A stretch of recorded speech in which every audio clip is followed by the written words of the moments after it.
And we are now live. Hello there. Hello there. We got some housekeeping before we get into it. We're going to be joined by other people later, but I wanted to say happy belated birthday, Maxine. Thank you.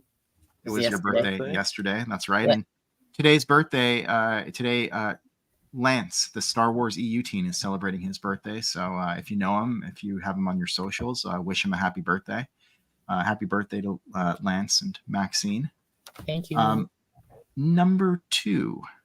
I wanted to plug the Supernatural Encounters Atlas, which is coming out, I hope, later this month, maybe closer to the end of the month, maybe early next month. But it's going to be amazing, I think, and because the book itself was amazing, and anything that helps me decode what is in this book is going to be amazing. So keep your eye out for that. What else do we have going on? We have some people already in the chat. Hello, Maxwell. I think you posted that earlier, but nice to see you. Always a pleasure, my friend. Cannot wait for you to ever read this book if you ever get around to it. Yeah. I was fighting Max and Al DeLoreans backstage. We were trying to figure some stuff out. There you go. Thanks, Star Sidious. What a nice guy. Yeah, that's really nice. So today we're going to be talking about book 3, not the entire book 3 because it's bigger than books 1 and 2. We're going to be talking about roughly half of it, so chapters 20 to 26. As I said, we're going to be joined by a couple others later on as we make our way through book 3. Sorry, I just saw this comment. Yes, maybe. And we got someone joining us right now. Hello, Ken. Welcome. Hello. So, why don't we start by talking about our initial impressions of book 3? Well, I can start because you go first. So, I was told by people who had already gotten to book 3 because I hadn't gotten there until this past week that it's a huge kind of jump from the narrative. It's different in a lot of ways, and I didn't know what to expect when I started reading it. But I can honestly say that having read the first half of book 3, it is, I think, my favorite of the 3 books so far. I read for the first time the Silmarillion back in, I want to say 2015, 2016, and this reads like that. You know, like you get into it with the discordant note, and how like the universe was sort of created in like some kind of musical harmony. Yeah. And that's like straight out of Tolkien, and you see that in book 3. We're gonna get into it, but anyways, that's my initial thought was, wow, book 3. Al, you wanna Sure.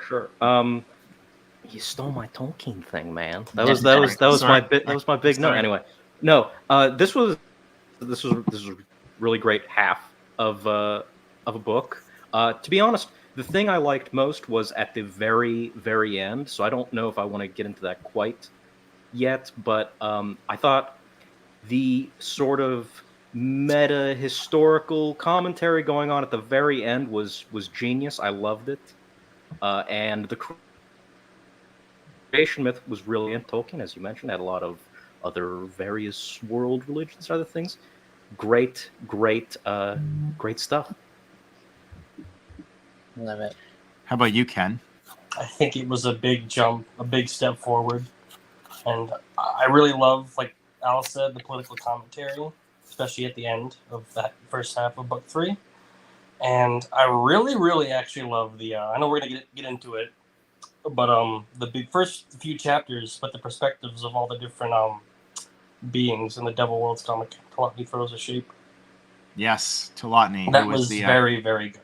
Yeah, the thumbnail for this stream because she plays a huge part. I was hoping you'd use that one. Yeah, I had to. Yeah, that would be amazing. George Lucas is the supreme maker. So my impressions of book 3, I absolutely loved it. I'm gonna have to agree with you saying that it is my favorite so far. I'm currently like halfway through book 4, but book 3 is still absolutely my favorite. There was just so much in it, and it's just like you read it and it's just so there's like so much to take in, but it's so cool, and it's absolutely definitely like Tolkien in nature. But like it makes you see things differently that would otherwise be like just silly Star Wars comics. So it was just it's awesome, and I have so many notes written down here. So yeah, it was really cool, and it was just such a fascinating read, and I was just reading it and just like absorbing it all and like physically feeling like my mind expand. So yeah. Yeah, it's a lot to take in. It is a lot to take Yes. in.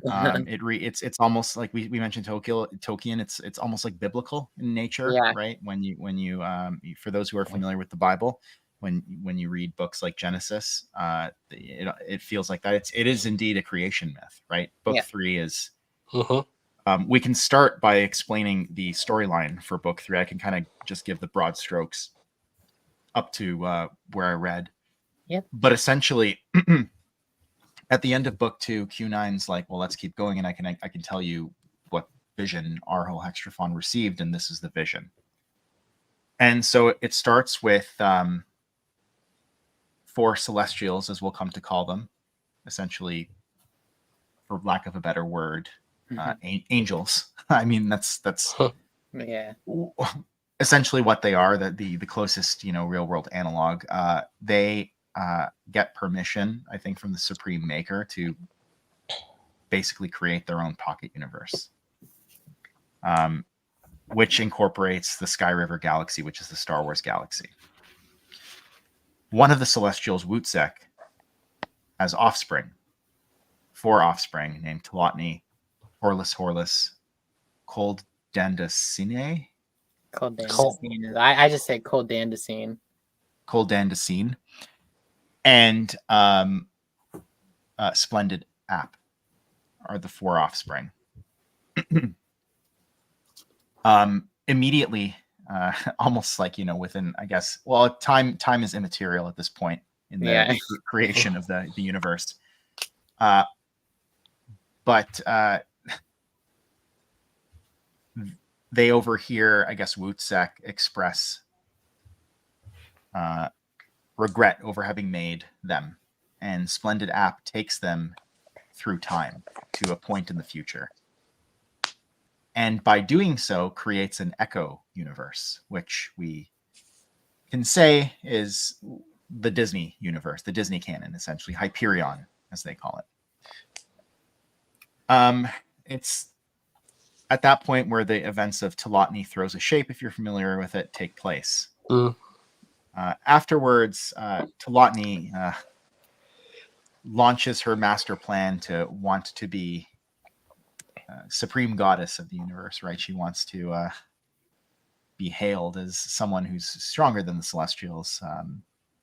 And I think her siblings at this point are more than happy to help her out, with the exception of Horlus, who goes off on his own.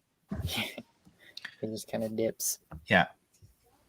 But Telotni, her plan is essentially to introduce humans into the Sky River Galaxy, the Star Wars galaxy, but because they don't exist in that galaxy. And she draws them from the Prime Universe, which I take to be our reality. At least that's my interpretation.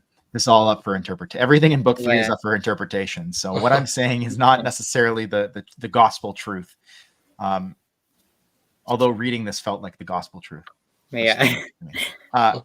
And so she introduces humans into the Sky River Galaxy, and the remainder of the part of book 3 that we read for today charts the course of humans, their development in the Sky River Galaxy. There are 9 human worlds, essentially like Earth-like worlds, and we see the development of them, ending with Neutron, which later becomes Coruscant. And so that's like very, very roughly the story of book 3, of half of book 3, the half that we've read, chapters 20 to 26. Because again, there's still another half to read. You said 20 to 26, right? Yeah. Um, Let's see where that is. there's a quote at the beginning, and I promise I'll stop talking at this point and let everybody else talk. But I wanted to read it. It's from The Legend of Bass by Kieran the Bard. No longer a mere human in a human world, I move through strange lands of gods and demons, clinging desperately to the memories of a life where people fought, laughed, and loved. And that's how I felt when I was reading book 3. I felt like I had to continually anchor everything I was reading in human terms and human tropes. That's why I refer to the Celestials as angels. You know, I'm sure if we were talking to Joe about this, he'd say that they are much more than angels, or maybe much less than angels, or both. You know what I mean? But like that's sort of what they felt like to me.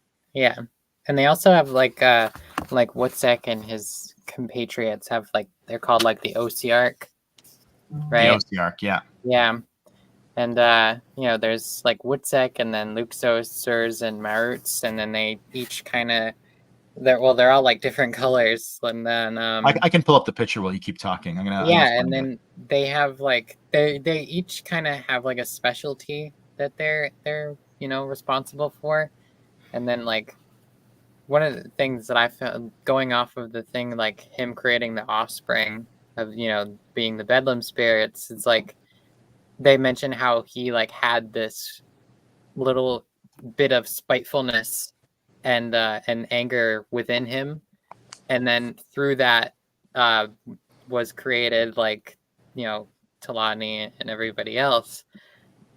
So there they are. So I know Luxos is the golden one, and I believe Maruts is the purple one. So the other two would be Woodsack and Zers, but I'm not sure which one is which. I almost feel like Woodsack is at the front, but I don't know that for a certainty. Wasn't Woodsack's form in the Marvel comics like glowing orbs or something like that? That's right. Yeah, I can throw that up as well. Woodsack as he appears in the Marvel comics. Yeah. That's the cool thing about this is that the stories in book 3, the creation myths, are very, very much rooted in these early Marvel comics. Yeah. Alan Moore, I think, was the one who wrote Talotny Throws a Shape. Yeah. So here is Woodsack in all of his glory. For anyone who hasn't read those Marvel comics, they are nigh incomprehensible at times. Specifically, Talotny Throws a Shape. It's like having a fever dream. Oh wow, we are graced by the presence of one of the editors themselves, Kyle. Thank you for joining us, man. Thank you Kyle. for the birthday wishes. Yeah. Also, I would happy to call him a friend of mine, and also Kyle, I believe, was the chief editor of Supernatural Encounters. So thank you for tuning in. And then see, this was my read of that too. Yeah. So exactly. With like shit, I lost it. Okay, so you said about the the Marvel comics and Talotny Throws a Shape basically being like just like a big acid trip, Yeah. Like, but like now it makes sense. Like now I get it. Absolutely. And now we know what like throwing a shape is. So I was like, what do they mean? Like, they're like, oh, I've invented form, and I'm like, wait, what? And then now I get it. Yeah, like massive shout out to Joe to take those stories that like Alan Moore probably didn't even understand. He was like, just put that out there and turning them into something great, something amazing. It's like these silly Star Wars stories that you think nothing of, and then like people in the anti like EU camp will like use those silly stories to like to bash on the EU and stuff, and then here we are with like this like forbidden knowledge, like knowing like the actual like context and everything behind it. It's so cool. I would say most EU books are gateway drugs to further EU books. So it's trippy. The language is not easy. I would say at times. There were definitely times where I had to go back and reread some things. I want to say huge shout out to the users on Joe's Discord server, specifically Tachyon Dragon, for helping me decipher a lot of the things in book 3. I was posting on Joe's server, I think a couple nights ago, just nonstop asking questions, and people were, especially Tachyon Dragon, were coming to my aid and answering questions as I tried to decipher, who the Wills were and what midichlorians were and the ones, because book 3 addresses all of this. Like it starts to address all of this. It's the creation myth of the Star Wars universe, right? Very, very macro scale look at Star Wars. And then, they mentioned the Supreme Maker, which basically being like God, essentially. And that also kind of, you hear 3PO say, thank the Maker all the time. So it's like, we know who that is. Yeah, I always thought that referred to his maker, but yeah, I've seen other references to the Supreme Maker in the expanded universe, and the fact that Star Wars ostensibly, I mean, it takes a village, of course, but came from the mind of one individual, George Lucas. Yeah. Like we were joking earlier on the stream, like George Lucas being the Supreme Maker. I think I think Sidious was the one who said it, right? Like, yeah. It makes sense in a way, and I know that people who may not be huge fans of book 3, and I kind of want to give them a bit of a voice too, even though I personally loved it. Their issues with it is, I've heard one individual say that Star Wars is ostensibly low fantasy, and book 3 is in the form of a Tolkien-esque type of stories of high fantasy. I don't see why Star Wars exclusively needs to be categorized as low fantasy. I think it can rise to high fantasy. I think certainly a creation myth of any IP should have high fantasy elements to it, right? I wouldn't cheapen it by, and not to say like low fantasy is cheapened in any way, but it's certainly not on the scale of high fantasy. That's why we call it high fantasy, right? Because it's more grandiose in scale, and so I think that was what was needed for a work like this. Yeah. Book 3, I think some people had trouble understanding what was going on. Personally, I didn't. I was able to kind of track what was going on, but then there were some moments where it's like blink and you miss, and it's like, oh, look, Telotni's changed the course of a civilization. I wasn't paying attention. I have to go back and read that. Also, I've been waiting to get to this.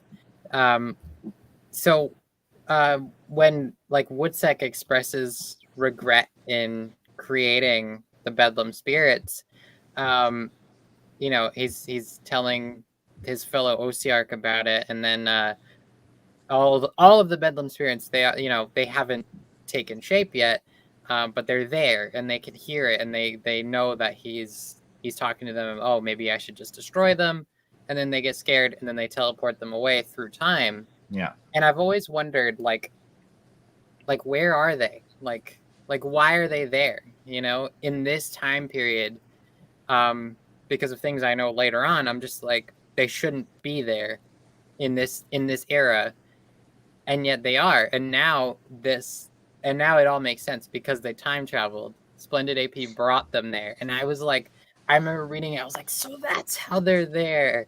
I was like, that's how it works. That's how they are there in that moment, and then it happens to be at the perfect spot where Leia is there, and I thought it was so cool. And then when they say they throw a shape, it's like, Telotni was the first one to throw a shape, and she basically gives herself form, and then everybody else does after her, and then she thinks she's like high and mighty, and that she's like the only one who could do it and stuff. And then Horlus does it next, and she's like, oh, spiteful copy, So I can't look at Telotni throws a shape like the same anymore, because I'm like forever changed by this knowledge that I have gained through this book about what exactly it is. I know, and we've talked about this on I think like the previous stream. We talked about how like Plagueis changes your perspective of the Phantom Menace, and I think this is like what the EU does best, is it expands on the universe, but also changes your perspective on what you've read before. And I certainly feel that way as well. I desire now to go back and read these early Star Wars adventures that have taken on new meaning and new significance. Yeah. What did you guys think of this idea of so the Supreme Maker gives the Celestials leave to go and create their own pocket universe, but basically says or warns them, or they're told through no uncertain means, that evil will eventually make its way to the Sky River Galaxy as well. Because Yeah. the reason why they want to make their own universe in the first place is because I think having seen all the strife in the Prime universe, they kind of wanted to get away from that and create their own paradise, so to speak. Yeah. What did you think of that? Like, is evil an inevitability of existence?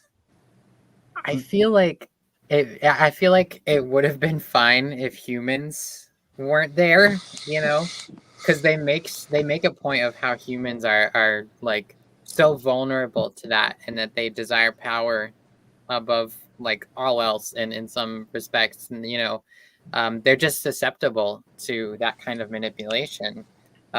Whereas like when they create like the elder races, which I'm sure we'll get into in a bit, they're direct spawns of like the Osearch. So it's like they have this kind of like ability to like withstand that, and they know that the Celestials are the like prime power in this universe, and that they need to exemplify that.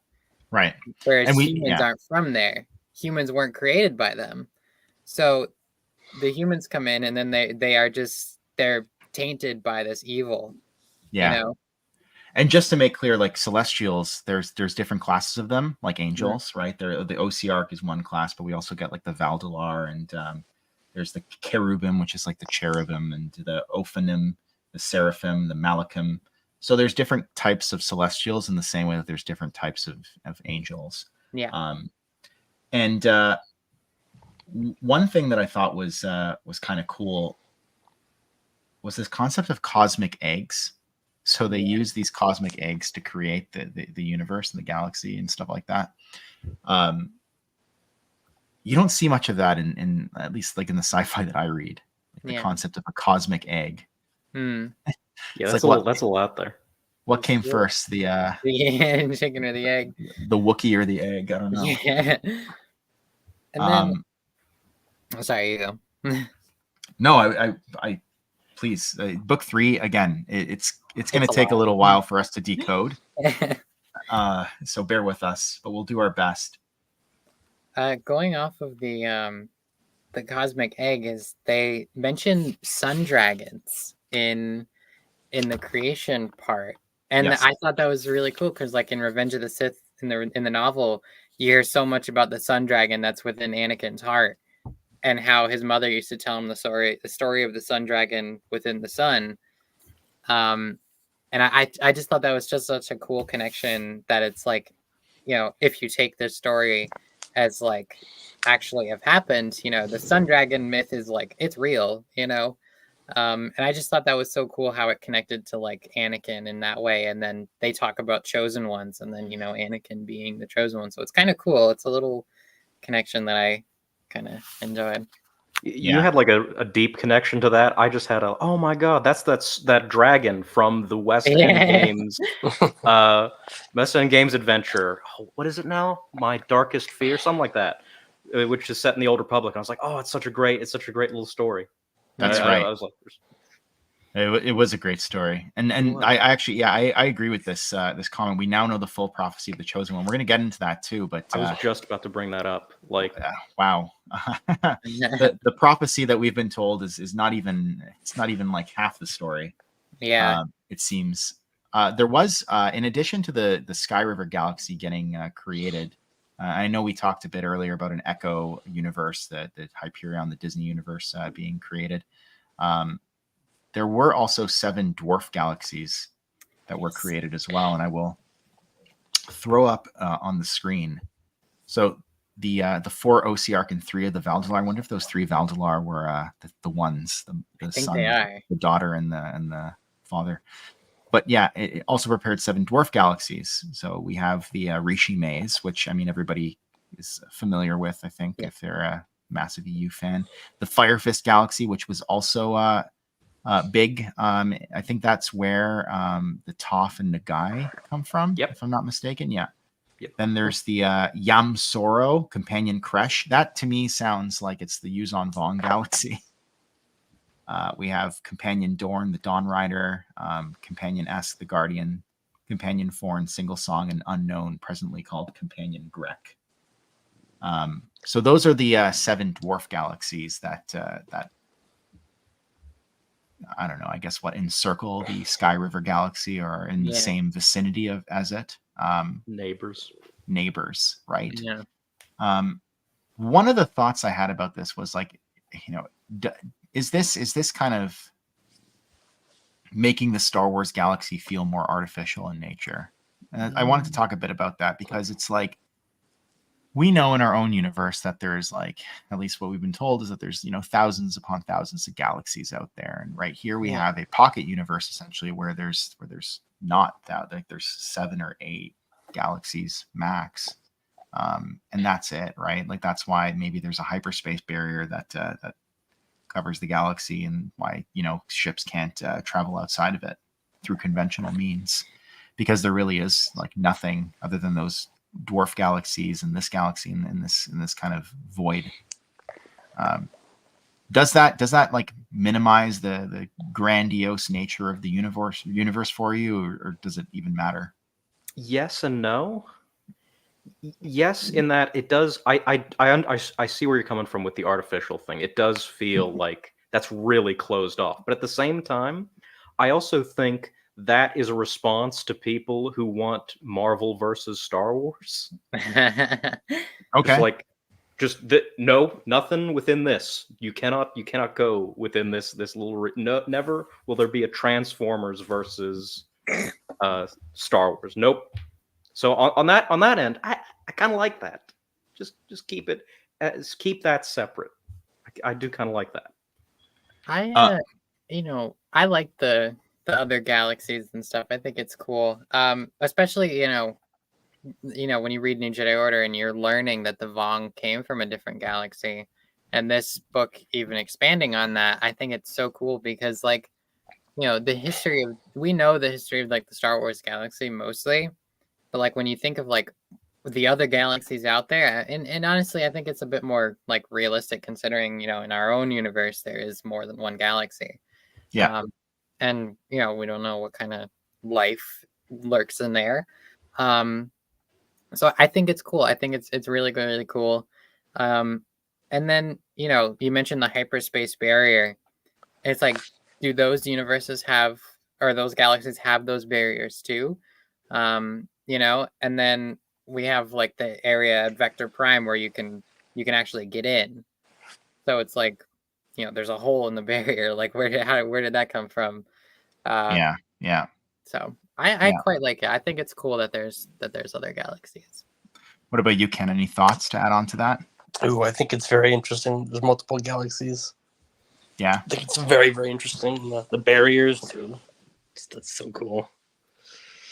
But you mentioned cosmic eggs, and the whole time I was thinking about the egg of the king and Behelit from Berserk. Oh, from Berserk, yeah. Yeah. Well, I mean, the egg is it's laden with symbolism, right? Yeah. Just the idea of an egg itself, right? It's like birth and the egg gives life. It gives life.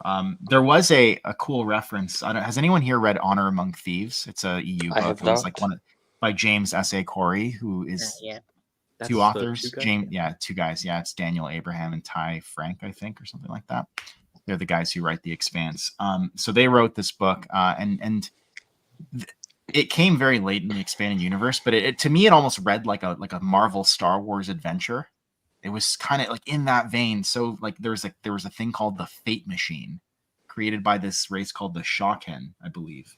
And the Fate Machine is actually referenced in. Oh wait, maybe this is not the same thing. I'm getting my notes mixed up. Mm-hmm. But the Shawken device did appear in the Marvel comics, and that's mentioned on page 151. And I remember reading that and being like, I've heard this, and I went and looked it up, and I'm like, of course. But I do know that there is a reference to Honor Among Thieves later on. We will get to that. There's so many things to keep track of here. Yeah, and it'll even get even more crazy, like in the next half, because like most of my notes are kind of from that next That half. next half, yeah. Let's talk about the elder races. Yeah. Here, wait, book 3 be like. So I hope you guys like this thing called. Yeah, well, yeah, for sure. I mean, honestly, I don't think it could have been done any other way. It's a creation myth, right? And Yeah. some of the best creation myths we have, like there's obviously the Bible is one of the seminal ones, but we also have the Tolkien Silmarillion books, and I think this is sort of along that same tradition. And I really enjoyed reading it. I didn't know that I would, but I really did. I thought it was incredible. Here, let me share. So I counted. I believe there's 80 elder races, but 60 of them are identified here. And we see some names that are, should be very familiar, like the Gree, the Duinagwin, the Star Dragons, the Sharu, the Ingti, the Killix, The Selegians. Selegians, the Moon. yeah, and also I think the Kravaki are there too. So Vodo Sios Boss. You see the Kakaiback. I think the Kakaiback that was from, if I'm not mistaken, the Kakaiback was Honor Among Thieves. Okay, that's what I was thinking about. Yes, they are a race that's mentioned in Honor Among Thieves, which again reads like one of the old Marvel adventures. So you should definitely read it. Yeah. The Asogians. I also saw the E.T. Yeah, E.T. The Urskek is from the Dark Crystal, so they're also one of the elder races. We have the Moon. Yes, I was just looking at those. I was like, Darth Plagueis' species was one of the first. Like, we love to see it. The Zephonians, so that's a new canon reference to Fallen Order. Mm-hmm. Hello. Thank you for joining us in the comments. Yes, Inspiration account, book 3. As we muddle our way through it, we're like blind beggars, searching. I'd also like to mention that one of the elder races, the Hysalrians, and that is like supposedly what Yoda's master was. Like Nakata Del Gormo was like he's like this lizard looking or snake looking guy. So like I remember reading that, I was like, I swear I've seen that, and then I looked it up, and then it was like what supposedly Yoda's master was, being Nakata Del Gormo. So I thought that was awesome. Hysalrians right here. Yeah, I see them. The Visionary. I love how they all have like some kind of adjective to describe them. The Reverent Asogians, the Visionary Hysalrians, the Portentous Arak. Yeah. The Brilliant Moon. They have the Serene Shutakai, I believe that's how you say it, but that's Thon from the Jedi. That's right. So I love that. And then you have like the Vigorous Cathar, which obviously it's the Cathar. Everyone knows the Cathar. What was it? And we know the Osirians from the first 2 books of Supernatural Encounters, because that's the race that Hex and Q9 are trying to track down. Yeah, and that's why they go into other space. The Nettie are mentioned. The Nettie, so Ood Banar, yeah. Love it. The Oswaft and the Sharu. I know I mentioned the Sharu before, but the Oswaft and the Sharu are from the Lando Calrissian trilogy. So the Oswaft is from the Star Cave of Thon Baka, and those are the whales. Yes. Yeah, they're the precursors to, I guess, the Disney space whales, but they're the whales, the majestic. They're actually, I think they're more like manta rays. Yeah. Yeah. They're sort of like referenced in the book, sort of how whales would be. I remember when I was reading that for the first time, that book, and I thought the entire first chapter took place underwater, and then you find out that it's in space, and you're like, oh wow, that's crazy. Those books are great. Yeah, they're so are mentioned too. Oh wow, there's a lot. Yeah, the modest Sharu, the Muabin, yeah, the Sephi, and I think actually the Sephi. That's what Telotny bases her form around, right? They're like the elfin creatures. Yes, ears. Yes. There's that famous quote about like every character with pointy ears is a Sephi in the EU or something. Yes. Something to that effect.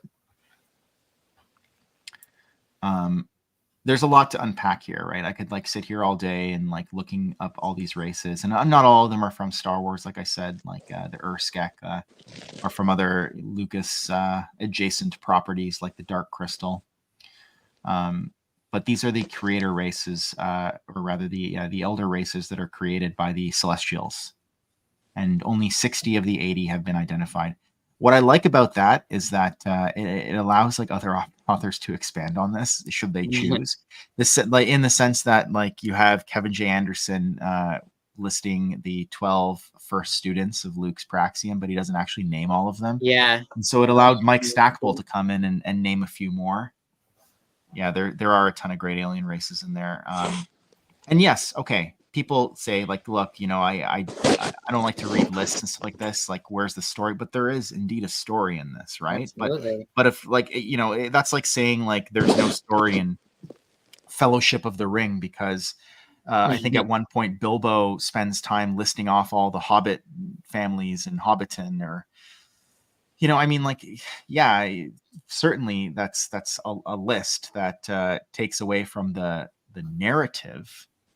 But the list is meant to supplement the narrative, in my opinion, right? It's like this list is important because we can see which races were involved. What was the one, out of curiosity? What was the one that like you saw? I think I know the answer for you, Maxine. But like the race that you saw, and you're like, whoa, they were an elder race.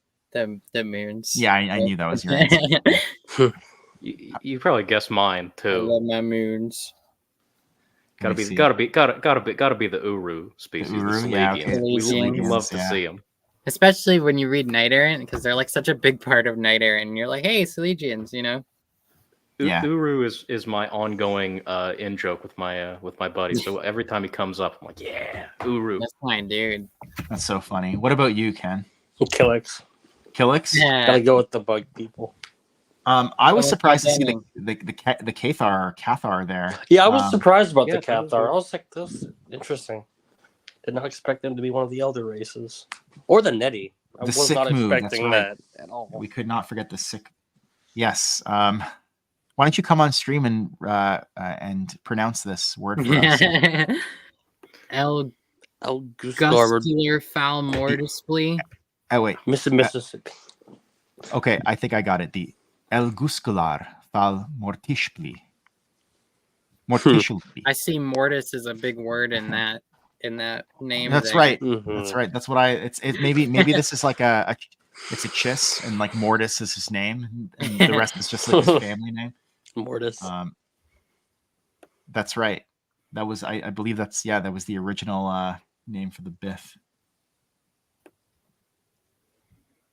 I know. I think it's a good thing that he didn't name all of them, because it allows other authors to expand on them.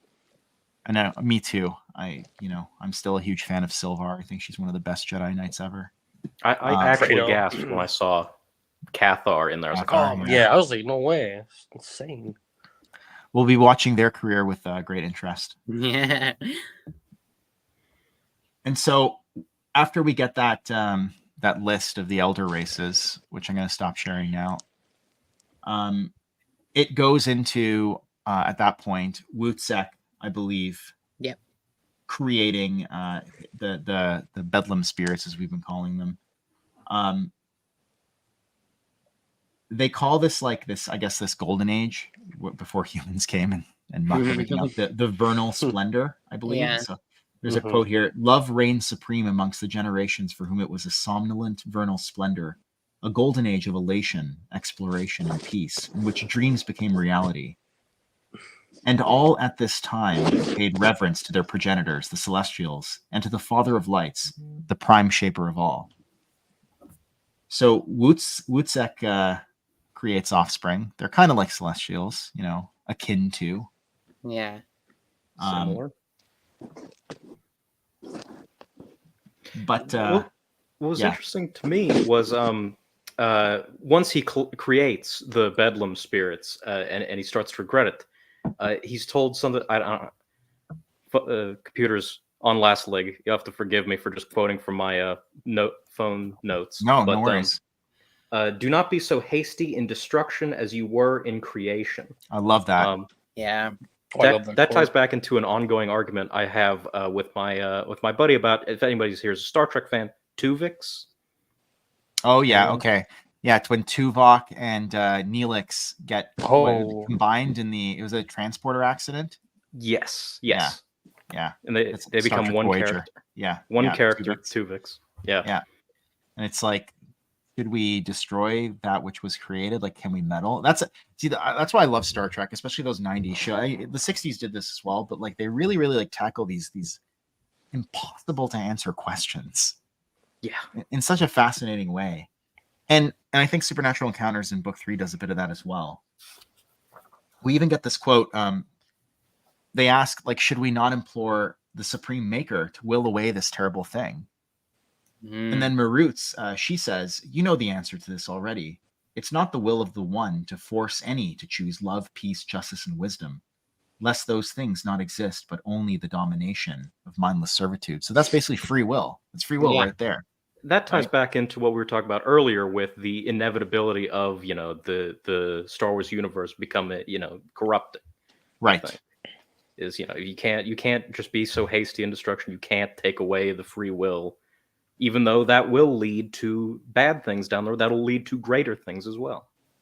From my perspective, there's something more profound about someone choosing the good when evil exists than in its absence, right? It's like this vernal splendor. There's really is no evil for them to choose, right?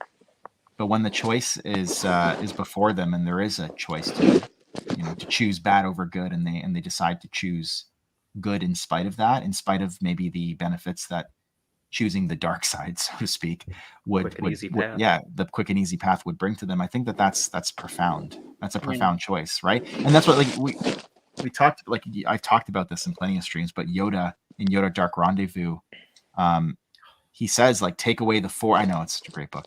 Take away the Force, take away everything else, take away the light side and the dark side. So what are we left with? Our choices.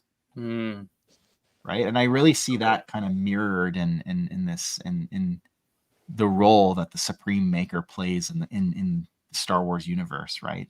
Like he or she or they is not there to meddle. One of the great things about Supernatural Account is it's immersed in like the ideology of Star Wars. Oh yeah. Yes. Absolutely. Yeah. Sorry, go ahead. No, I was. It's immersed in the ideology of Star Wars. It's immersed in the teachings of Yoda. Fundamentally, I think that's something you got to give credit where it's due. I do. This is hello. We have another editor joining us again. Hello, Henry. Hi, Henry. Thank you for joining us.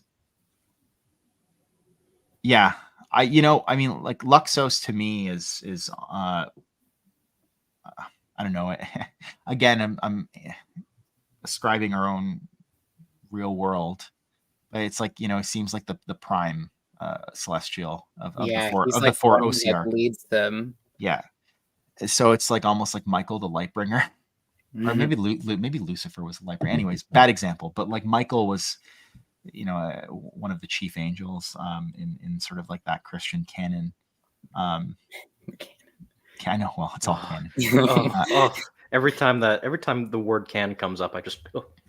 I know. It's a jump scare. Here, let's throw up the prophecy of restoration because it came up in my notes, and we can talk about it. This is the real prophecy of the chosen one. So we've only been getting bits and pieces of the story.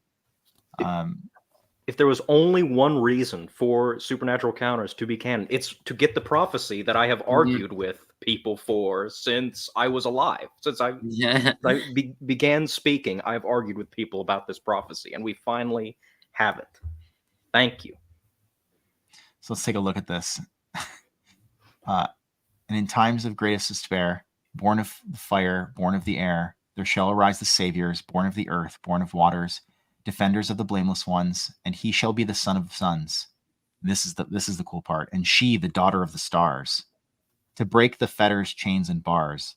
Not soldiers, swords, nor wizards' spell, nor kings or queens or hosts of hell will thwart the children of the light, champions and companions night. So evening turns to golden morn, as ice dissolves when spring's reborn. Let joy rise up from grief and woe, from evil's death new life will grow.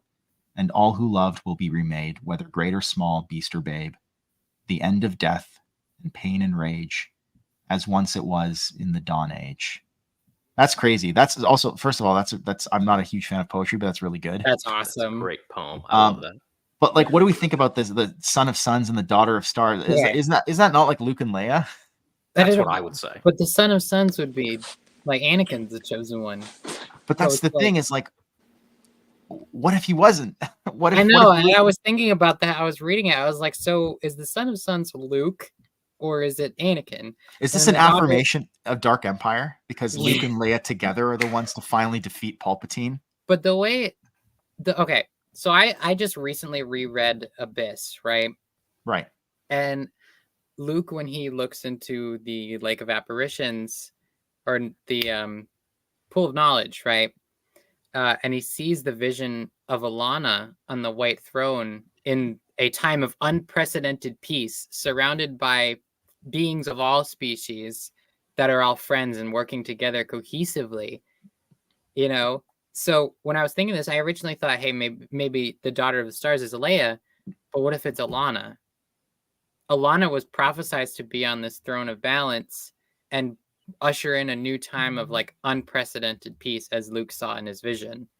This is highly controversial, and there are people who absolutely hate this plot point. But if you listen to Troy Denning's plans for post Crucible, he talked about Alana basically being the chosen one. Exactly. That's what I was going off of. I was thinking of it because like I had seen that conversation with Denning, and he mentions that she's like prophesized like Anakin was. But what if it's like those titles, Son of Suns and Daughter of Stars, could mean multiple people?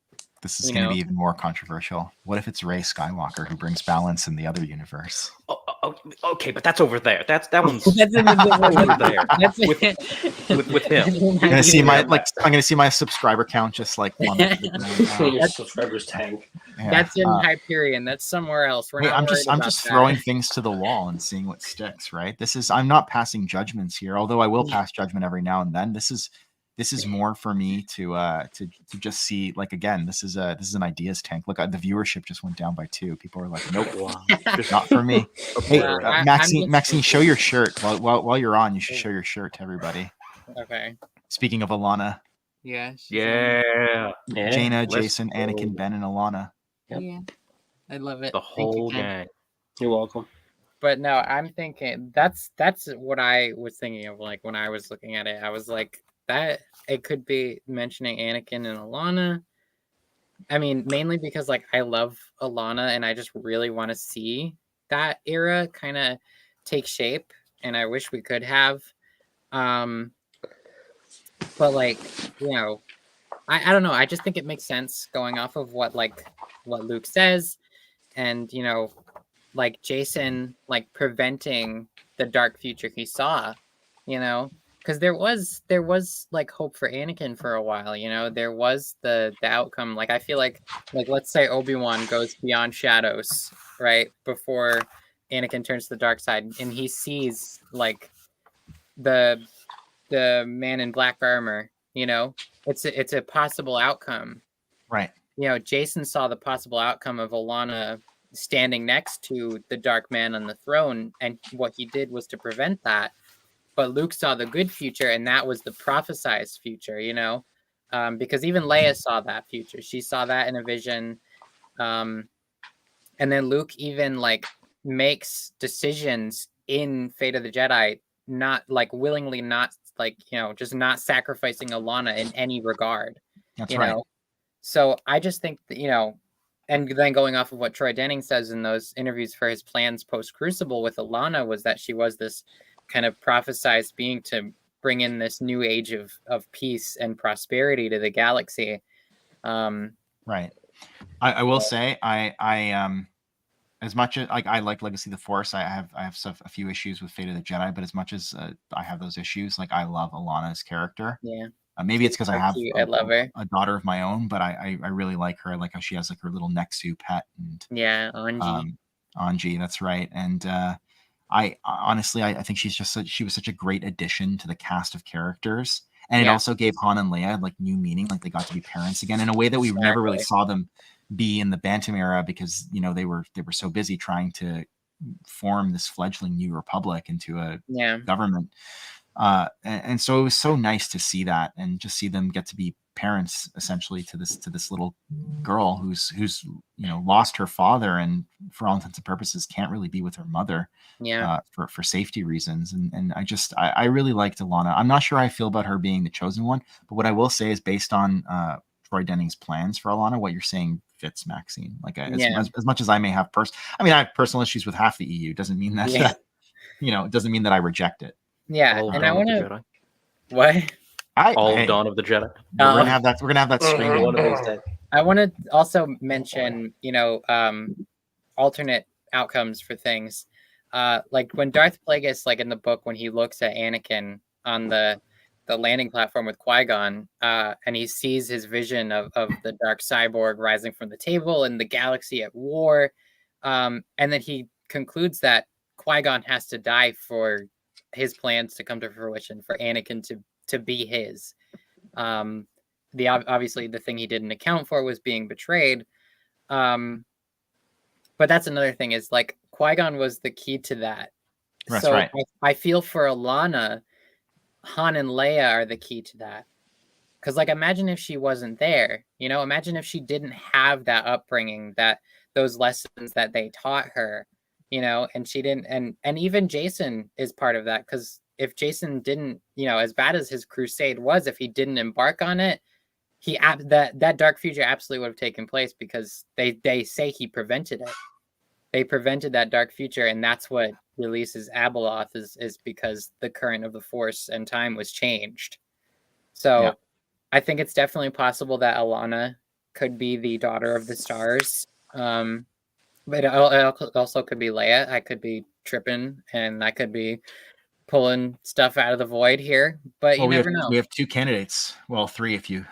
I don't know if I want my viewer count to go down even further. Two candidates here. Leia, Luke, or Alana, I'd say would be them. I really like how vague it is, because in universe they have to get it wrong, or at least not be correct enough to there has to be some room for error, so the characters in universe don't look stupid. Like Mace Windu, if it's like Skywalker is the chosen one, and Yoda and Mace Windu are arguing about it, it's like but as long as there's ambiguity, that's one thing in canon that I the chosen one prophecy in canon is a chosen one shall come, born of no father, and I'm like, gee, I wonder who that could be. It's like Anakin was the only one born of no father in Star Wars, so I'm just like, okay, like just tell me who it is at this point. Like it's pretty damn obvious. So is Anakin paired alongside? So it would be Anakin and Alana, or Luke and Leia. Yeah, that's what I'm thinking. Because like Anakin being the son of sons, twin sons, Tatooine, but Luke was. But then again, Luke wasn't born on Tatooine, was he? He wasn't. He was born on Polis Massa. But then again, Tatooine still his homeworld. Luke was forged in the crucible of Tatooine, though. Yeah. Okay, never mind. Wait, Anakin wasn't even born on Tatooine either, because he says, I've been here since I was 3, I think. That's right. And then there's the artwork of Shmi like coming off the ship with Anakin. So honestly, it could go either way. The Son of Sons could be Anakin or Luke. There's a Frank Herbert quote where he's like, God created Arrakis to train the faithful, essentially. And it's like Tatooine. The Prime Maker created it's also a desert planet, the Tatooine to train the faithful. So we got like Obi-Wan going through his trial there, and Luke grew up there, and it's just funny. Now when we say daughter of the stars, I mean Leia, Alderaan is our homeworld. Maybe it refers to Abeloth. Maybe it's the shining cities on Alderaan. Yeah, I mean, stars. That's like, it's like, maybe it's Anya Solo. Oh, don't even give me that idea. Okay, yeah. I'll run with it. Don't give me hope. Yeah. That's this prophecy giving me hope that Dark Empire is correct. I'm like, it's correct. Yes. That's what I thought. For me, I lean more towards the Alana thing, because I love her so much, and I love Fate of the Jedi. That's okay. Now we have two different schools of thought based on this prophecy, and we're just gonna, years later, our descendants are gonna fight religious wars against each other over who's right. And me and Ken were talking about Fate of the Jedi last night pretty vehemently after last night's travesty that occurred. Which is completely different, but so I'm eager. Like, I want to see, like, maybe if the EU was to have continued and we would have gotten that fleshed out, that we maybe would have seen something along those lines that even further pushed that maybe it was Alana who's the daughter of stars. But you never know. I mean, I think personally, I want to go with Luke and Leia. I like Alana, but like, it's just I have to go with Luke and Leia. I'm just biased towards Fate of the Jedi. I'm sorry. It's my second favorite series. That's fair. Like I said, I love Alana. I think she's a great addition to the cast. And the prophecy refers to Skywalker family as a whole. I think that's the other thing to consider, right? Is that like they're all kind of like they're greater than like the each together form something greater. Okay, I know Dana. So killing like Titus, ending his evil rule. So like daughter of the stars. So like we kind of got there with Leia, and Alana would be the granddaughter of a famous star pilot. I think I'm going too literal. I was thinking of like stars, right? But I don't know. Maybe. Okay, I wanted to talk about. I mean, I feel like we could talk about the prophecy. Honestly, we could. Like, I could go on about this. Whole separate discussion. But there was at this point, the Bedlam spirits have been created, and Splendid App brings them into the future. Before they get there, though, they all kind of see this, like it's described as like this Empyrean, like beautiful realm, almost like a paradise. Is that where they say hidden fortress, or is that later? I think like that's where I saw like something about it being hidden. Because I thought that I saw that and I was like, oh, sweet reference to the movie that inspired George. It might have been the same thing, yeah. So they describe it as like a paradise. I'm kind of blinking. App had opened and peered for a moment outside the dimensional walls that enclosed the elliptical realm to a wondrous land, but he could venture no further, repelled by a perilous force that none could surmount. I almost thought, like, is that the unseen realm? I don't know, but it was like almost like this like halfway point. That was page 164. Okay, so the thing I have is 171, so that's probably something. When I read that, I was thought at first like the world between worlds, the waypoint, and it might be. Could be. See, and then like even Horless sees it. He says he moved to plummet its opalescent depths because he sees like some beautiful area. And he's like to bathe in its blithe and azure stippled pools, but he was whisked away again. I believe Telotny sees it as well. Yeah.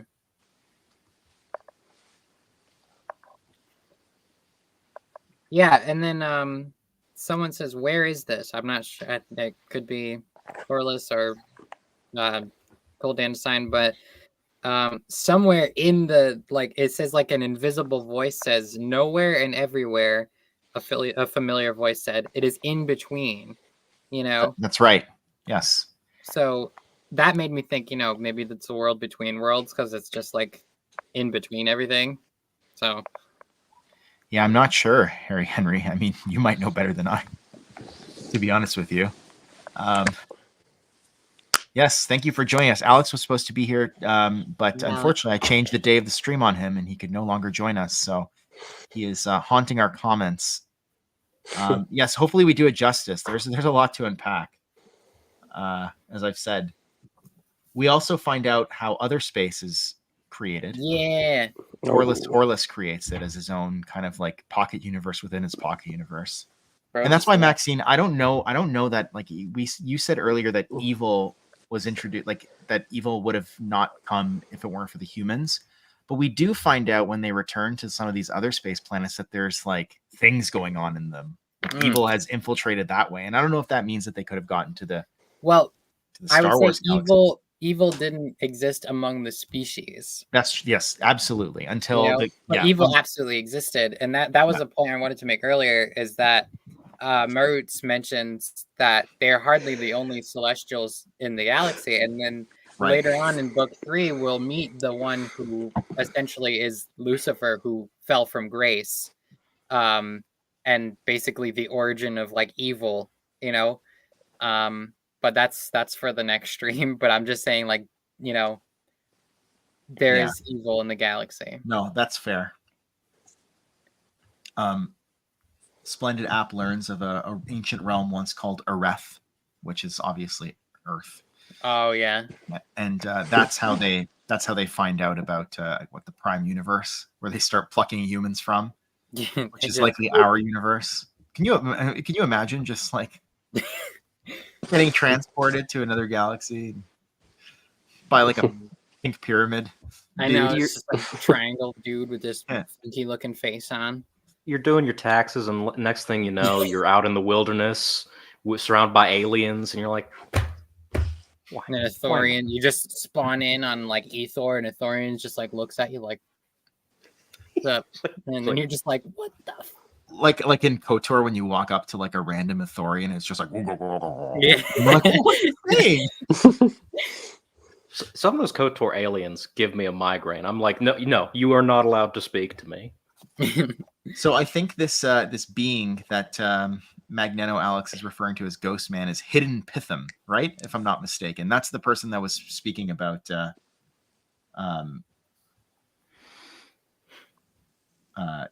but basically saying like the world between. Well, I know the in between is what I think that was. Yeah. Hidden Pitham was his name.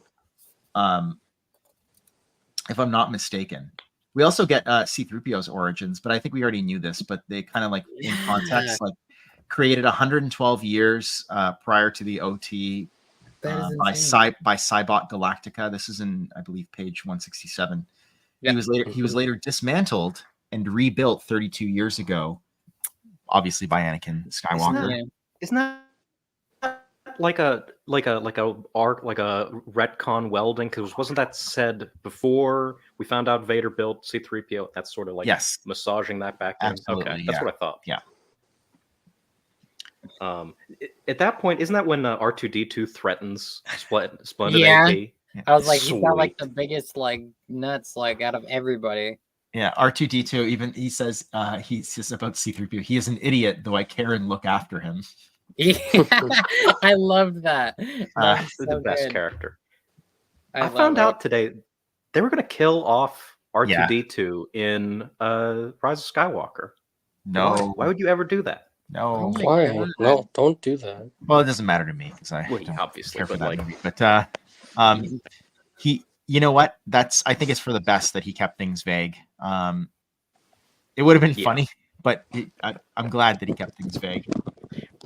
Tonal whiplash between the creation of the universe and then Joe gets transported to Urath and is chased by dinosaurs. Yeah, that would be a little bit tonally disconnected.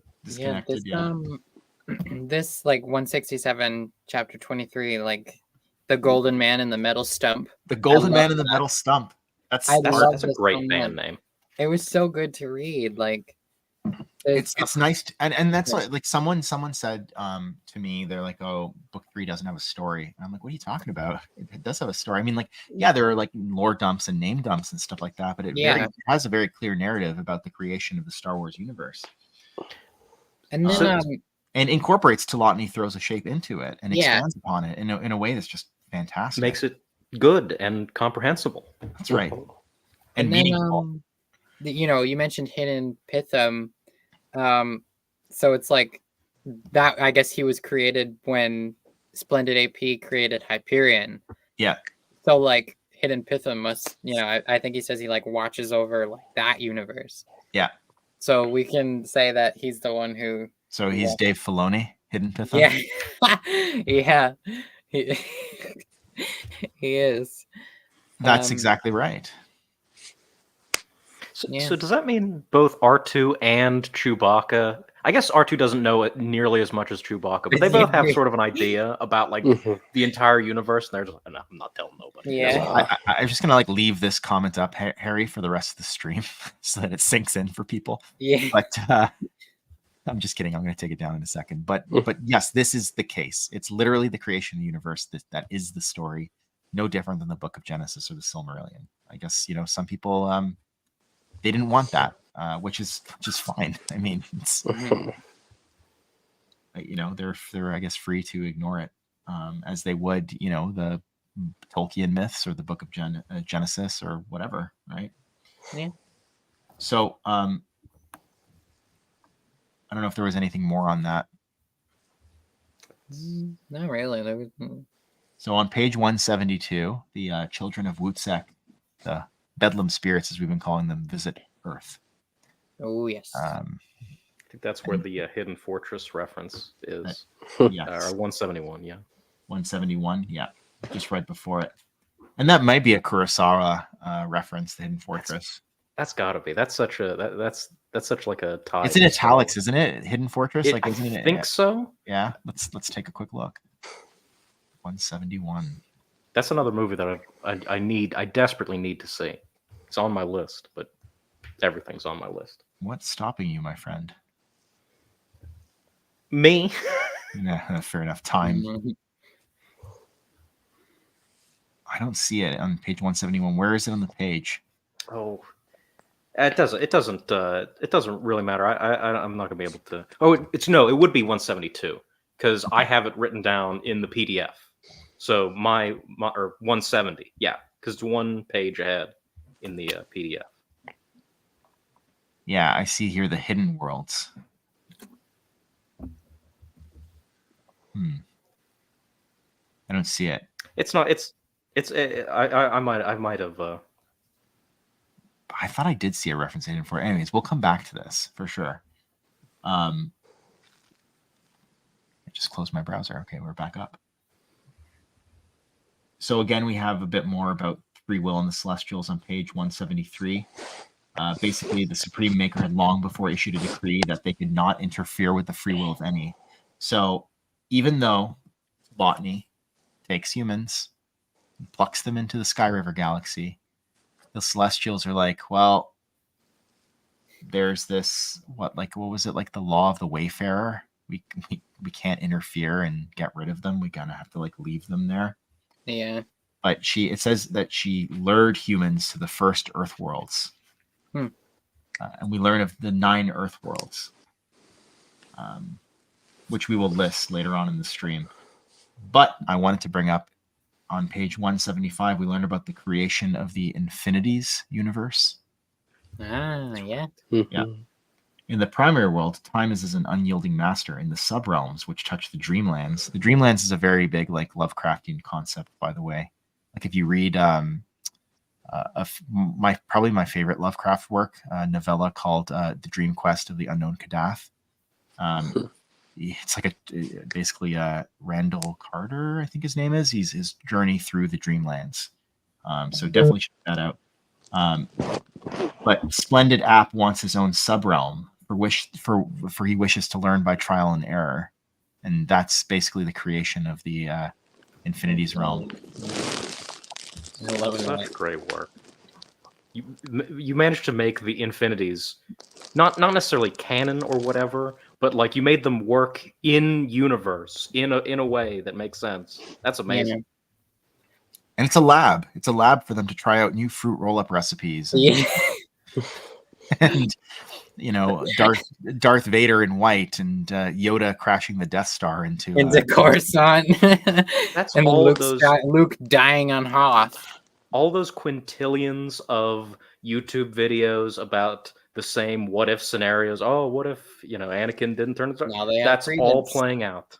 Yeah, I know. Even like something like Visions, you could say happens. Yeah. That's actually I didn't even think of that.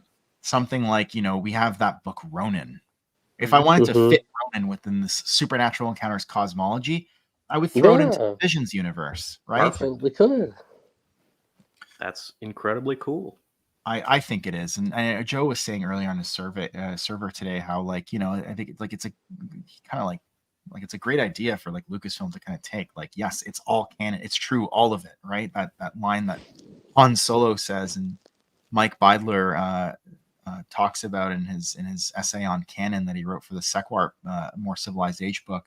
But it's like, why can't it all be true? Why can't canon and the EU and infinities all be true from a certain point of view, all take place within this wider universe, metaverse, or what have you? And it's a lot more like interesting and poetic than just like the transformer method of it all is technically canon, but to itself, which sucks, right, and no one likes. Right. It works and it makes sense and is interesting, which I think was the real hurdle to overcome. And then I'm looking at this on page 175. It says, the images of 4 different shapes appeared in the stars, morphing before him into winged faces, obviously being like the Osearch. And then it says, they then flew off and were followed by 3 more, a griffin, a gargoyle, and a winged humanoid. So the griffin obviously being the daughter, because she takes the form of a griffin, the gargoyle being the son, because he takes that shape, and then the winged humanoid because the father had those wings, like in the Clone Wars. So I didn't even get that reference. That's crazy. Yeah. So I was reading. That was really cool, because like the father just has the wings, and then the others take on the griffin and gargoyle shapes.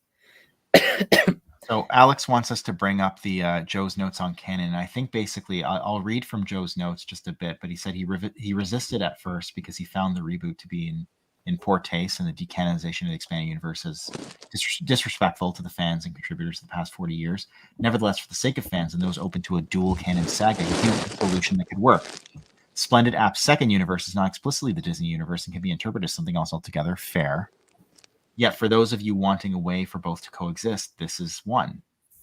Some criticize the lines in the first published online draft as being insulting, but if you reread what's written, it says, without the investment of the Celestials working on it. And that's exactly what the Celestials went on to do. So they work on it so that it's, just as legitimate and good and to certain people as the EU. Right. So to clarify, that's implying that the Celestials you see in Clone Wars go and fix up the Disney universe. Is that what that's saying, or am I misinterpreting? That's weird. It may be those same Celestials. I don't know. You're talking about the season 6 episode, right? Yeah. But it's also all right. So the father also had wings in the show itself. Not just in the concept art, but he did have that. But when the son and daughter are fighting in the son's like citadel, he comes and breaks it up, and he just kind of floats down, and he has his wings, and they just kind of fold back in. But the thing is, the Mortis gods exist both in the Disney canon and the EU canon. So it's like, how do we? Blue Pig, we're not here to discuss like overall canonicity or anything like that. We're just talking about the work itself. And sort of like how that work treats canon, not like an overall, like in the real world, how is it treated? So that's a thing though, because the Mortis gods, they exist in both timelines. So it's like, how do we do that? That actually is a little bit of a pickle. That is a pickle. Yeah. I mean, like, it's not really the point of the stream. That's all we're trying to. The only reason we're talking about canon per se is just because of the book creating different universes and sort of like how it can be interpreted through those lenses. But whether or not it's canon in a wider context is made by people who get that decision's made by people who have a higher pay grade than I do. So. I think what you're referring to is he came up with a multi-pronged methodology for interpreting crossovers. Number one being coincidental. The events bear similarities but are not the same. Relational. The events represent a version of that universe but are not exactly as depicted in the original source, like a holodrama. congruity, the events represent the very same events depicted in the original source, and some or all of the above. It's like this is the beauty of this work, is that you can really interpret it in different ways. If you see oh, hello, it's the birthday boy. But if you see a reference that you don't like, right, you can kind of dismiss it out of hand, or you can say, oh, it's just coincidental or something like that. Like, I know some people had issues with like references to stuff like Firefly or Alien, but they're so blink if you miss it kind of references that it just, it's like when I see references like that in other Star Wars books that I've read, maybe sometimes very subtle or not so subtle. Like there is I want to say it's in Red Harvest, but there is literally a line that Joe Schreiber writes in that book that I think is taken from like the Taken movies. It's like he's like I'm gonna find you and I'm gonna something like that. Like he does the Liam Neeson line from the Taken movie. And I was like, no way he put that in a Star Wars book, but he did. Hellboy is in one of the comics. I forget which one, but he has like a cameo in one of the early Dark Horse comics because why not? Because it's a Deveronian. Yeah, it's like Yeah, well, I mean that's exactly it, right? It's like it's really in like the eye of the interpreter. Have you noticed any Jedi Prince references so far? I have not yet, but No. Yeah, I would notice. I have not yet. I hope in future. I think this is allowing people to interpret SD as how they see fit, right? And that's the beauty of his work, right? He's not trying to tell you how to think. Yeah. But what this book does is it's thought provoking.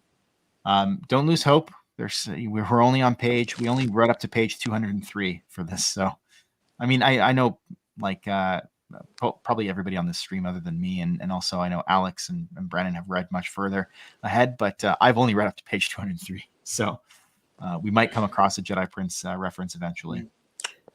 All right, good to know, man. No, but the thing is, we're talking about like canon and the EU and the Celestials being in those universes. The Mortis gods is kind of a pickle here because they exist in both. So it's like, Perhaps the takeaway is that Clone Wars didn't happen. Yeah. So, He's like, but then in Fate of the Jedi, they mentioned that Obi-Wan and Anakin did come across the Mortis gods, and they went to Mortis. But they mentioned that Ahsoka wasn't there. They don't mention Ahsoka at all in that. What's the role playing game explanation? It was like thrown in at the last minute paragraph where it's like some of the holodramas are misleading, and that's been used to or that it was Compnor propaganda or something. Propaganda. But I know that there are people who like vehemently disagree with that, and that's fair. Like they're fans of Clone Wars and stuff like that. Yeah, that's not fair. I mean, what if they were like, yeah, and they visited both, but like, if it's happening at the same point in time, how are they there? That's a story right there. Is this Celestials simultaneously in both universes? Yeah, that's actually kind of a cool idea. Maybe they maybe it's more like a force projection type of thing, but it's like so advanced that like they're actually like perceived to be physically there.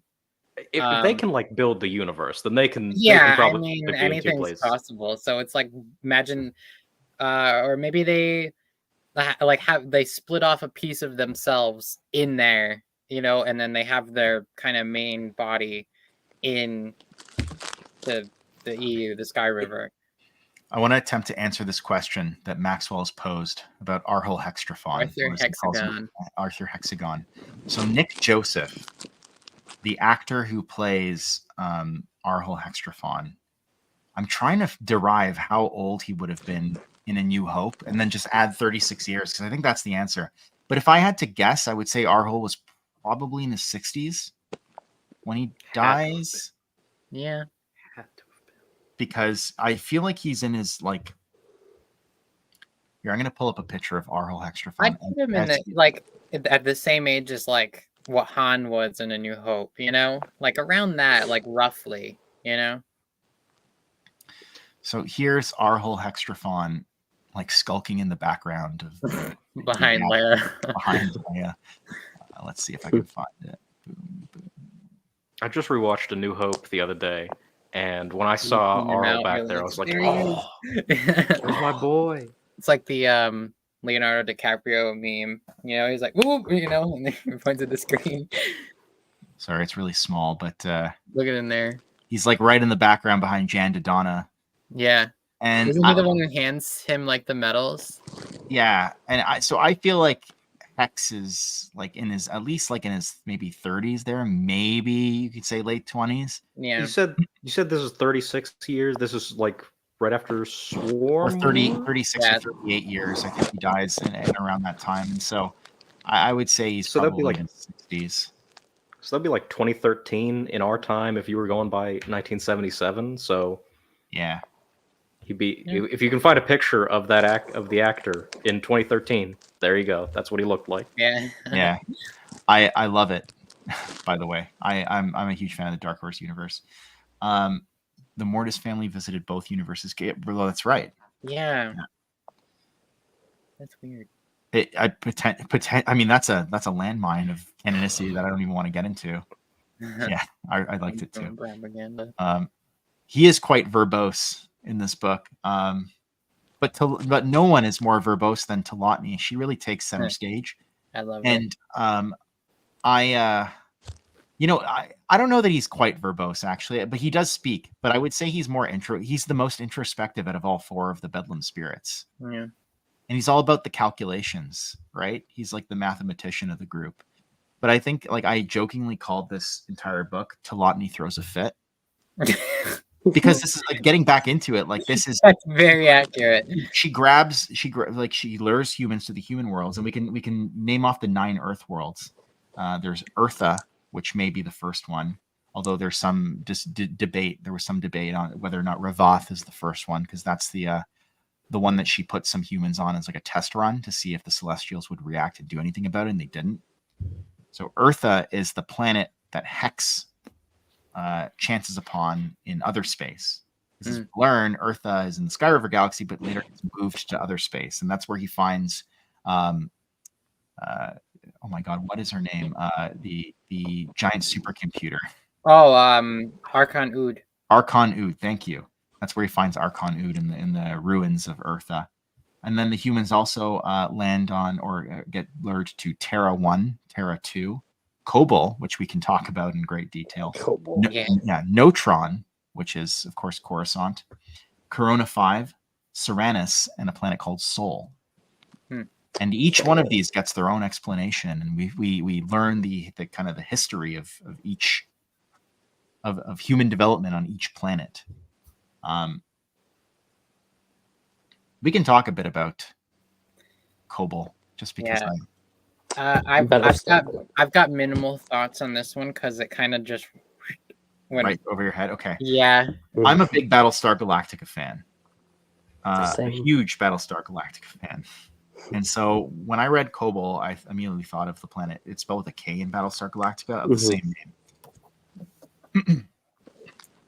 The idea behind Battlestar Galactica is that humans came from this almost near mythical planet called Earth, and they live in these 12 colonies. Yep.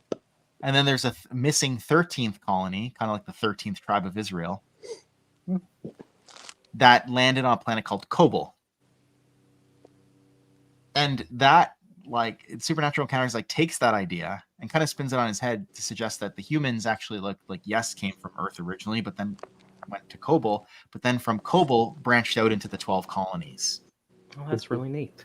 And we never learn the name of these 12 colonies, but I think the system that they're in is the exact same system as in Battlestar Galactica. So it's all but confirmed that this is essentially a reference to Battlestar Galactica. I know, we just talked about the ways that you can interpret media tie-ins and stuff like that, but for me, this means that the events of Battlestar Galactica, the Cylons, everything took place within the confines of the Star Wars universe. And I will not have it any other way. I will not have it any other way. Awesome. This means That that is dope. Trisha Helfer's character, 6, is a Star Wars universe character. Starbuck is a Star Wars character. Right? Yeah. Yes. it really is an homage to Battlestar Galactica, and whether you're a fan of the original or the 2004 revival, maybe it was earlier than that, but like the early 2000s revival, I'm more of a fan of the revival. I think it's one of the best shows of all time. I'm not the original's my personally. Yeah? Grew up, No, that's I grew fair. up watching that. So, But the basic story strokes are the same. That you Yeah. know, that there's these 12 colonies, and that the Kobol is kind of like the 13th missing colony, and they're all trying to sort of, in at least the revival, they're trying to find their way back to Earth, right? And spoilers. So like mute me for the next 15 seconds if you don't want to hear anything. Do this when you're done with the spoilers. Okay. They find Earth eventually in the show, and it's an irradiated wasteland, kind of like Eartha when like Hex finds it eventually. Okay, we're done. I want to when we were talking about like the evil that corrupts humans, under Terra 1, it's under Cole Dandasian's like supervision, and like they mentioned that there was this great battle that the humans like crushed this perverse progeny that basically just kind of like the infernal armies rose up in darkness, strength and cunning were infused into a line of warriors. When the hordes burst upon their cities, believing they would easily subdue and crush the humans, they were surprised to find them ready. And then they have the battle, and the humans defeat these disgusting, gross things, whatever they were from the darkness. And it says, now they watched as their people were cruelly slain, their defeated spirits sent to the deep well, and they fled back to their hell worlds, though not before a number of fiendish variants of their kind were created, including the vampiric race that hid in the underground to lie in wait. In the celebration that followed, however, the shadow beings emerged from the Umber Hollows and glided furtively over to Koldandasine. The humans and all Earth worlds belong to our masters, for they are under their dominion. You would do well not to hinder us. That's so cool. So darkness is absolutely at play here with the humans, and That's as soon right. as they arrived, it just kind of latched onto them. Although they do make a point of saying that like some humans are good and kind of rise above this. I almost wonder if this concept of like the humans bringing darkness with them originates from this idea of original sin. Like humans, it's like they bring that stain of original sin with them even into other galaxies. Damn, humans always ruining the party. Humans, what are we doing? Arhul and Eartha chapters from the last time were basically Joe's. Yeah, it's the Dying Earth subgenre. I know we talked a bit about Zothique and Clark Ashton Smith in the last stream. And now somewhat forgotten. I know, because now we have like Cormac McCarthy, who kind of dominates, rest in peace, who dominates that sort of modern post-apocalyptic fiction thing. But other authors as well. But I know Clark Ashton Smith kind of championed that originally, and I would love to read some of his works. I know that Joe talks about him in the like one of the very first pages of the book in terms of like major influences, along with Lee Brackett and H.P. Lovecraft and a few others. But that Dying Earth subgenre is really cool and like makes for some very, very cool imagery and great art, I would say.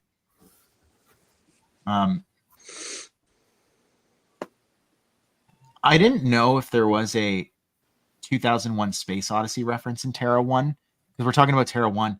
There were these references to, I think as I read further, I didn't really think it was a direct reference to 2001 Space Odyssey, but it might have been like a soft reference to it. But several black monoliths that had appeared upon Terra and within its solar system.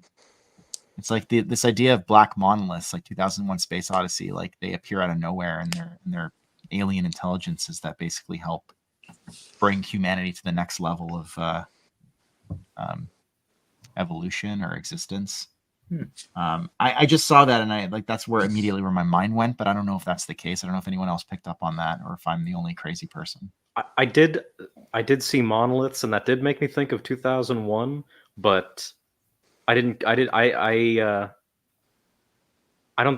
quite make the connection outside of just the word monolith. I'm like, oh yeah, 2001. When I saw the word monolith and something being involved with aliens, I just remembered like a couple years ago, there are these silver like pillars that were just that seemingly appeared in different parts of the world, and everyone was like, "Oh my god, the aliens!" I I don't know. remember. You, I you remember that. Yeah. That's exactly what I thought of it. And like, they're not like they're like these silver, just random pillars that kind of just seemingly appeared, and I was like, "That's weird." I thought it was like some kind of publicity stunt or something like Yeah. that. I think it was. So to recap, Telotni's master plan to get everyone to praise her as goddess is to seed all of these Earth-like planets with humans, let them cause a bit of chaos, but also let them spread out into the wider galaxy. And the Gree are unwilling to put any of their hyperspace or hypergate technology on the Earth-like worlds.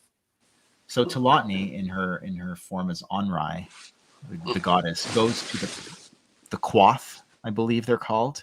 And they're so innocent, this race, like they can't even conceive that anyone could use their technology for evil means, that they basically say, yes, here, take our hypergate technology. And so that's how I believe that the humans start to kind of spread out to other worlds. And we're going to get into that because the major, I think, migration of humans would be probably from Eartha to Neutron and then to the wider galaxy at that point. But also there was I think Kobol, the exited, because there was an exodus from Kobol. They were on Eartha for a bit and then left a lot of their technology behind, and it was like that technology that the Earthans took with them and brought to Neutron and then eventually used to terrible effect. Yes. Okay. Yeah. I should have known. So I'm not completely like off my meds then for saying that 2001 Space Odyssey reference.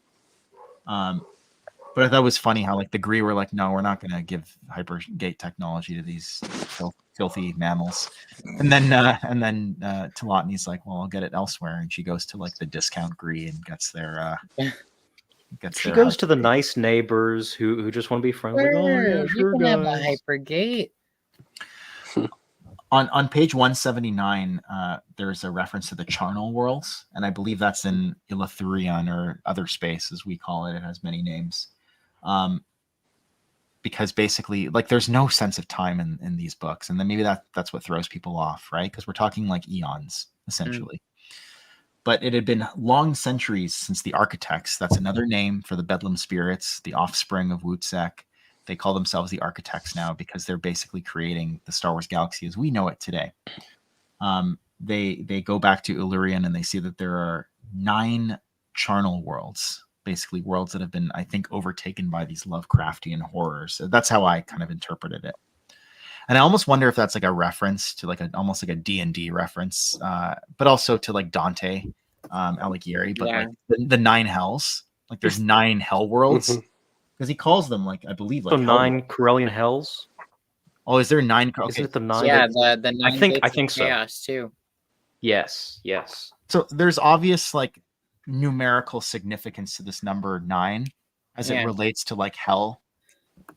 And we know that hell is a concept in Star Wars because in Empire Strikes Back, Han said, "See you in hell," as he stalks off. And they mentioned that like Telotni tries to basically banish the charnel worlds from Ilithurion, and they say these worlds cannot be exiled for they are not technically within Ilithurion, and yet they are manifest here. That's right. It says Ilithurion appears to be like serves some kind of nexus. So yes. Just a quick thing. The Architects. This has been a term thrown around for a long time in Star Wars. Am I? Isn't there some sort of reference to them in KOTOR? Okay. We've never known who the Architects were. I think at a time people thought they were the Killiks, and then maybe thought they were the Ones. Yeah, that's what I was reading the other day. The Architects. That threw me off. I was like, aren't the Clone Wars guys the Architects? But nope. I mean, after a fashion, right? The Architects could be the Ones in the sense that, like, the Ones, as we know, created, I believe, Centerpoint Station. At least I maybe Supernatural Encounters changes that, but as far as I know, they created Center Point Station. They created the Maw Cluster. Yeah. And I love how like Telatni's like first reaction to like this weird stuff that's happening in other spaces just to like destroy it. She's like, blow it up. Like everyone's like, yo, chill. It's funny. And then I almost thought of it as like going back to like your house after you've been on vacation for like a month and you see like mold started growing on your wall. And you're like, wait a second, this wasn't here when I left. And then it says like here AP says laws prevent the crossing of dimensions save by the Celestials. So there's greater forces at work behind the charnel worlds. That's right. And I think we have a bit of foreshadowing here. I look forward to reading about this group that we'll meet later. Moving along. So on page 182, we actually get the reference to... I got to delete a bunch of tabs here, but I'll throw it up. So I said Hyperion was the I guess could be interpreted as the Disney canon. And this is the Infinity's canon, as we said earlier. He went on to take over his new world. I believe it's called Aperon or Aperion, the Infinity Realm. So many toothpaste ads and cereal boxes of possible worlds created in that little universe. Right. Yep. And Ronins. Ronin visions. YouTube videos. Just a great place. So many Star Wars theories running around in that universe. Okay, so here you go. KOTOR deals with the Rakata, aka the Builders, but not the Celestials or the Architects. Okay. And that's why I love KOTOR, because it was one of the first Star Wars stories that I encountered that hinted at this secret past that was much grander than we ever knew before. Because I remember reading, I think it was like maybe the Essential Guide to Planets and Moons or some of the West End Games material early on, back in the early 90s, or sorry, late 90s, but early on in my EU reading. And it seems to suggest like everything kind of starts around 25,000 BBY, in the sense that like that's when hyperspace technology was invented. You know, that's when the Republic formed, and there wasn't really anything before that. And then you find out like KOTOR's like, wait a second, there was an infinite empire. And then Supernatural Encounters like, wait a second, the infinite empire was a joke. 500 worlds, infinite my ass. Yeah. Wasn't that established in like one of the guides, and that's been like this flame war for 10 years or something? They said, because I watched a I think it was 100% Star Wars video on that where he was talking about that recently, and I was like, oh, Supernatural Encounters saving you the trouble once again. Thank you, Supernatural Encounters, as usual. I didn't know if, talking a bit about Terra 1 again, I didn't know if this like whole primordium age of Terra was a reference to anything else. Like it almost like kind of sounded like it was like Robert E. Howard, like Conan the Barbarian in a bit, but it probably wasn't that. It was just like me. But like, you know, Max talked earlier about like them pushing the Eldritch powers back to their hell worlds, essentially, right? Mm-hmm. Like that's what we learn, and says that they were given longevity, rods of power, and a receptacle to contain a tiny piece of the essence of cold Dandasine. So it's like they were given tools to push back the Eldritch powers, these humans of Terra 1. And I'm like, man, that sounds like a fantasy adventure to me. Mm-hmm. I just wonder if it's very like, specific. Yeah. It's like, I don't know. I rewatched Heavy Metal the other day, and that's, you know, I mean, like it's kind of an explicit movie, but like it also, it's like a fantasy narrative that plays out through various stories set in space, in a space setting. And I just like reading that about Terra just kind of reminded me of that a bit. And I don't know. That's why I thought like Robert E. Howard, but I don't know. I don't know if it's referring to anything in particular. I would love to pick Joe's brain about that specific passage. Well, many, but like that one in particular. Because it said, page 187. Although the collective enemy had ages ago been chained and collared, their spirits scratched at the thinning walls and peered dimly through opaque windows, and some could even travel through the unlighted chambers past the doors of night, when breaches were made from the outside. Like these are literally demons. They're demons. it's crazy. It's amazing, and also like that, like kind of like trapped behind some kind of door, like in this sounds like it's from Lord of the Rings, right? Like the Silmarillion, like Morgoth is trapped, you know, in another realm essentially, and won't escape until the end times. And then you have that with these eldritch powers, as we've come to call them.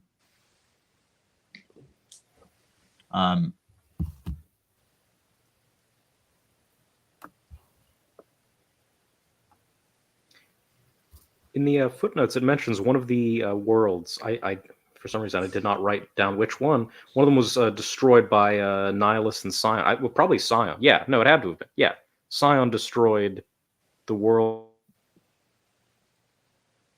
The It footnotes. just froze. Oh, am I back? Yeah. Can you hear me? Yeah. A communications disruption can only mean one thing. Invasion. Nobody come up around me. And one of the worlds was destroyed by Darth Nihilus and Scion. Yeah. I was reading that.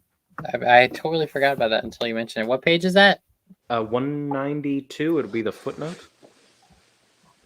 Did Marcel freeze too? I think he did. Oh god! Oh no!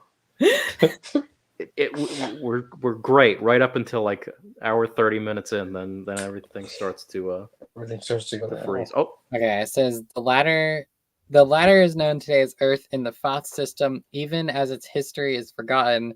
Scion is no more, destroyed by Darth Nihilus and the Sith Lord who'd been born there and took its name, Darth Scion.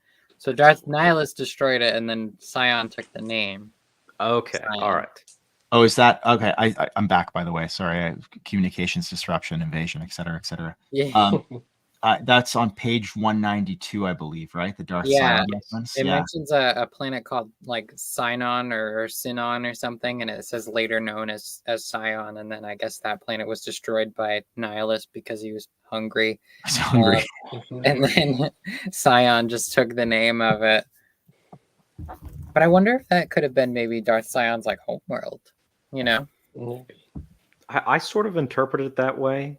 Whatever interpretation I have to use to make sure it's not one of the KOTOR characters from the comics. Yeah. Whatever one it is, just not one of those. On page 188, is this our first reference in the book? Maybe it might be to the Father of Shadows. I mean, maybe early on in the prologue there was a reference, but it says the Dark One, the Father of Shadows, who is the god essentially, or like the leader of the Eldritch powers. Yep. Almost seems to be like That's more when I than first this, noticed it. yeah, it almost seems to be like more than this like concept of like Lucifer or something like that, like Father of Yeah. Shadows, all pervasive evil, right? And it says that the Eldritch powers, the outer gods, the lords of darkness, etc., they would later become known as the immortal gods of the Sith, which I think, from what I know, will become important later on in the narrative. Yeah. Isn't that also a curse in like the post Endor era? The immortal. Doesn't somebody scream the immortal god? Like once or something. I think they do. I think I recall that. I know that Emperor's Black Bones is a curse that's often used in some of these older Bantam books, and I wish they had brought that term back. It's it's the Ostiarch who are like talking about like moving against like the darkness. And it says like they didn't use names of them. They didn't use the names. They just called it the enemy. They call it like Bogan, the Ancient Ones, Lords of Darkness, Outer Gods, Necromantic Ones, Eldritch Powers, Eternal Ones, Timeless Ones, and later the Immortal Gods of the Sith. It says, so as to distinguish the head of the pantheon from the others, they referred to the Dark One as the Father of Shadows. So, yeah. There you go. Oof. So these would be, well, no, not yet. Soon, these would be the Sith that Kreia was theoretically talking about in KOTOR 2, the vastly more powerful ones. We'll find out about the true Sith, right? Because I think that this, from I don't know for certain because I haven't read that far, but from the whisperings that I've heard, this really puts the whole history of the Sith into perspective. And big, like in the same way that the Rakata, like someone that we thought was a big player may just be a puppet. And we'll find out what that is. Yeah, in like the next half. Okay. Thank you. Yeah. So there you go. They were the ones. And Trying those are to- and those are the like acolytes of the Father of Shadows, most likely. So this begs the question: is Waru a servant of the immortal gods of the Sith? I shudder to think of that. I would like to We'll think get that there. Waru is his own is his own cube. He is. Is their Yeah. own cube. I He's don't know. Yeah. Yeah. Mhm. War's just, doing his thing, his cube thing. We talked about Kobol quite a bit, so I don't want to retread over that ground. But there's not really much that I have in terms of notes on the planet Sol, other than like they thought that there was no architect guiding the humans on that planet, but Horlus kind of had like a bit of investment in that planet still, even though he had departed from his siblings, the other Bedlam spirits. The other important thing to mention that we didn't mention earlier in the stream is that there's a lot of foreshadowing that like together, if they stick together, the 4 Bedlam spirits, then everything will be fine, right? Yeah. They'll balance one another out. But as soon as like they're apart or one of them leaves, then it leads to chaos. And we know for a lot of this, like Telotni's like kind of like pursuing this weird power hungry path, but that's because like maybe because Horlus is gone, like he's done. Yeah. He's gone to do his own thing. Like he goes and creates other space, and then when they go there to find him, he's gone. He's so now they're out of sync, the Bedlam spirits, and maybe that's why you see Telotni doing what she's doing. And we can. I know we're almost coming up on the 2-hour mark, and I probably want to end around there, but I think it's we can probably focus the last bit of the stream on Notron, Coruscant, right? Because that brings us to the end, like the last couple chapters that we read for this book stream. Any thoughts on that from anyone? This blew my mind, is what I'll say. But please, I don't know if we want to. If we should probably start at the beginning rather than the end. But a lot of my thoughts are about the very last chapter. I really like that. You're talking, of course, about the infamous war between the Zell and the Tong. I am, in fact. Yeah. So this is something that was well within continuity. There is a story in the Essential Guide to Warfare by Paul Urquhart and Jason Fry called Notron in Flames. And what that story, and I think a lot of this history also, I recall reading it in Coruscant's entry for the Essential Guide to Planets and Moons by Dan Wallace and others. But essentially, like the early history of Coruscant, which used to be called Notron, and we learned the etymology behind those 2 words, and I love etymology, by the way. So I was kind of happy to learn the etymology behind those 2 words. That's like the origin of words. Essentially, though, the history is like there was this big war between 2 native species called the Tong, the Zong, Yuzon Zong, the Tong and the Zell. And the Zell, as far as we knew, were humans. And for a long time, people thought that humans came from the planet Coruscant. That was like their native planet. And the Zell were basically the original humans. Yeah, no. Al's shaking his head.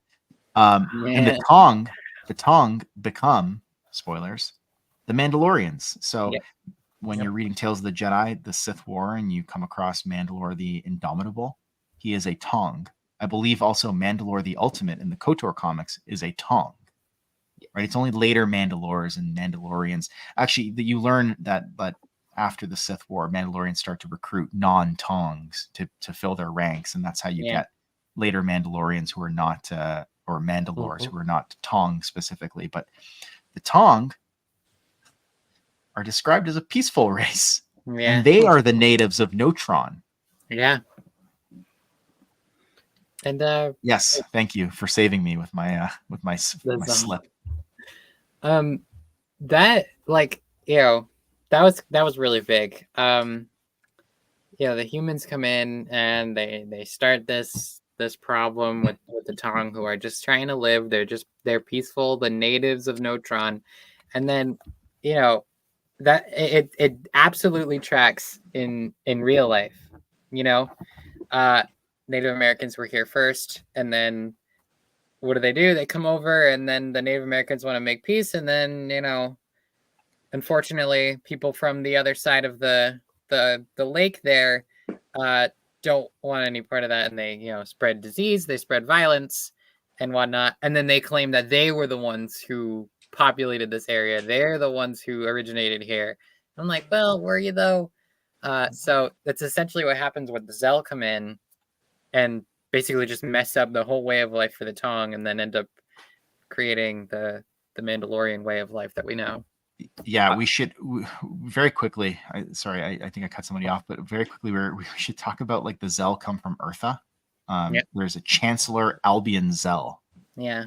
And then he's very quickly called Emperor Zell when he's on Notron. Nice yeah. Sorry, I think so. I cut someone off. Oh no, I just wanted to say, once again, we kind of touched on this a little bit last time. This is another very, very politically literate chapter. Like Yes. from an outside world view, you can connect this to Americans and Native Americans, or Canadians and Indigenous Canadians, or Yes. African colonialism. There's so many like ways you can view this, and it just ties back into the real world narrative, the metatextual thing. I love that. Very, very, very well done. My favorite part of the whole book so far was just this, because it's real. It's not just real. It happens over and over and over again throughout human history. Right. It was a little heartbreaking to read when I'm going to say the Tong. Sorry to stop. I was going to say the Zong again. The Tong go to basically court to try and say like, hey, you can't take this land. We signed a treaty. And I was like, oh my God, this is exactly like natives. And exactly. Literally, word for word. Like we signed a treaty. And it's like, nope, the humans found a loophole to exploit so that they could take more land. And now we know how Notron, Coruscant, becomes an ecumenopolis, a citywide planet, because they just keep encroaching and taking more and taking more. It's like colonialism to follow to its most extreme. Yeah. Yes. It's like, this is what there is no land left. Yeah. They've colonized the entire planet. There's no land to give back. There's no land. Yes. And then another thing is they vilify the Tong too, through like different sorts of thing that like the Zong, the Zong. Now I'm saying the Zong. Whoops, I've screwed it up. The for Tong everybody. are like these like evil like gross beings and stuff, and they don't deserve to be on this planet and whatnot. So it's absolutely just like real life colonialism and like the Native Americans and stuff. So Ken, what was your thoughts on this like final arc of the? Oh, I haven't read this yet. Oh, okay. Well, I spoiled it for you. What I will say though is that like I found it very highly fascinating, because we kind of get a sense of this before, but it's confirmed for us that the elder races are immortal. They cannot be harmed. Yeah. So it's like the Zell try and harm the Tong, and they're like, you can't harm me. But the sad thing is they can still take away their land. Yeah. So the Tong basically decide to give up their immortality so that they can wage war against the Zell, or the humans, to take back their land. Wait a minute. So wait good. a minute. It's such wait a a great minute. idea. Wait a minute. Because if the moon are elder race, and then Plagueis dies. Yeah, I was literally just thinking that Something had to happen. Well, presumably all those elder races. Presumably something happened. I think they all eventually get. Yeah, I think they all give up their immortality to wage war against humans. Too. The Killiks, they die in droves in darkness. So I'm like, how do they give up their immortality? The Cathar. Yeah, the Cathar. Yeah. We still haven't read about the Cosmic or the Empyrean Wars. Benetti. Yeah, exactly. But yeah, I mean, like, it's just like such a wild concept. Like these humans have done so bad by them that they're like, we are going to give up serene bliss just to take back what was ours because of the injustice of it all. I mean, I haven't read it yet, but They are described as a peaceful race, but a proud people as well. Oh. So you can just imagine how this would grate. Because the Celestials, they're like, I forget, they give them 3 options, but I can only remember 2. It's you should just leave. You should just go somewhere else. Yes, and they want them to Tong are go, like, they're like, all these other worlds that you can go and colonize, and they're pristine, and they're like, no, this is our home. this just feels like colonialism in Africa. It literally. And I'm sure like the colonists like told them that, like, just go somewhere else, like, you know, and they're like, no, these are our lands, this is our ancestral home. We've buried our dead here. We've grown here, and we've built a life for ourselves here. And then you come in and you stomp on it, you know. So steal everything. Exactly, and you just take it all. I love the real life like parallels. It's so good. Here, I'm going to throw this up on the screen too, because it talks about the origins of Notron. So the Tong explained to the humans that in their native tongue, their world was called Nostrakinon, which meant beautiful land. But as they moved into a discussion of political matters, the Tong revealed that they were an egalitarian people. As Ronnie said before, the Tong were peaceful and had no leader. One of the linguists outraged at the notion of an anarchist state sneered that they should instead call their world Notron. And amongst the humans, that is the name that stuck. So no throne, essentially. Notron means no throne. There you go. I mean, like, I love etymology, and that's just like, and then I think there was also something about Coruscant as well. Let me see if I can find it. Yeah, that wasn't it named, or no? They named something after a deity.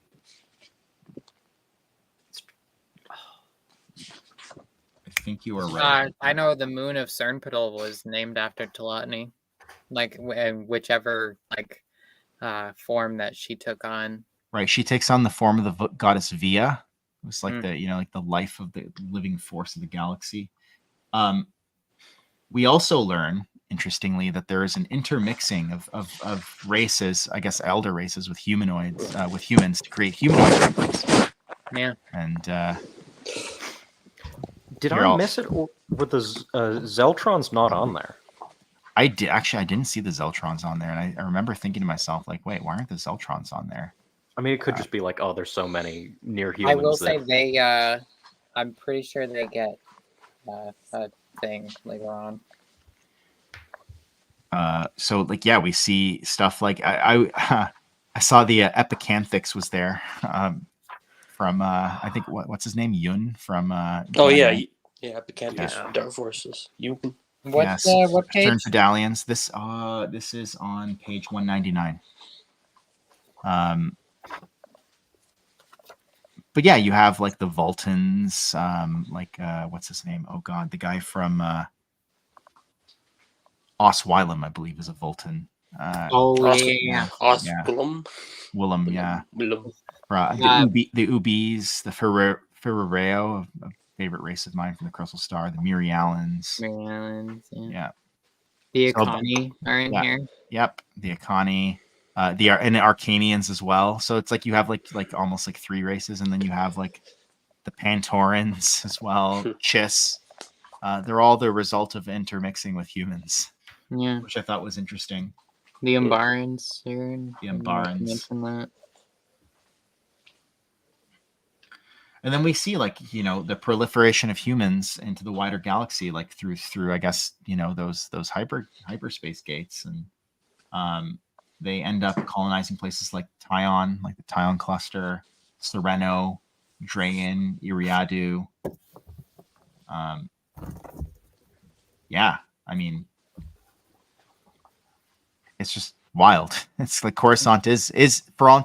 You know, like if you were a historian looking into the origins of humanity in the Star Wars galaxy, you'd be almost forgiven for thinking that they come from Coruscant, Notron, because if your records don't go back far enough, then for all intents and purposes, that looks like that's where they came from and started spreading out into other planets.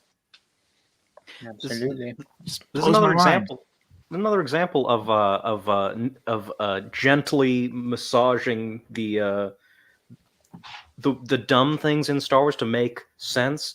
It's always bothered me every time I read it's usually a Marvel comic, to be honest, but a story where it's basically just humans, and they're discovered by Luke, Han, and Leia, and like, oh my god, we've never seen other humans before. This sort of massages that into making a lot more sense. That's right. Sort of just gently makes that, not just lame. Some of those Marvel comics.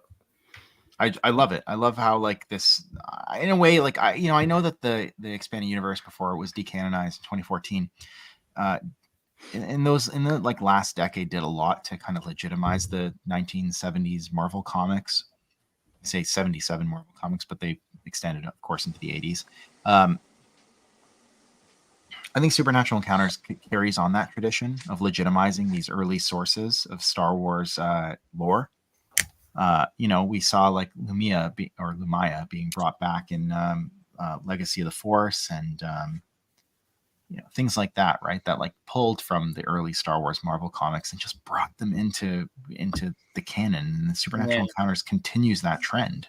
So, I loved this entire part on Neutron. I absolutely love, but this is so far out of the 3 streams we've done, this is for me the best part of this book that I've read, and I just loved reading about the creation of the galaxy all the way down to like where humans came from, how they proliferated into those 9 Earth worlds, and then how they kind of spread out from there into the wider galaxy.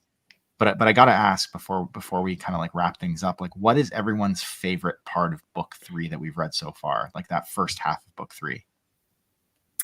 Al, you want to go first? Sure. I mean, I already kind of talked about it, but it's that very last chapter that we read. It's just I keep using the term politically illiterate, but like when it comes to Star Wars books, especially, I feel like that's lacking a lot of times. Like they'll create these sort of political situations for their worlds, and they just don't make any sense. This is Joe took the time to make the politics of Supernatural Encounters work and make sense and have a good message behind it.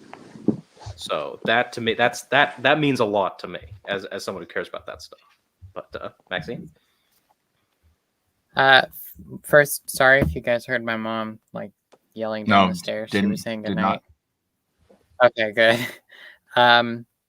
My favorite part would definitely be the like creation of the architects and Tlotny and all of her crazy machinations.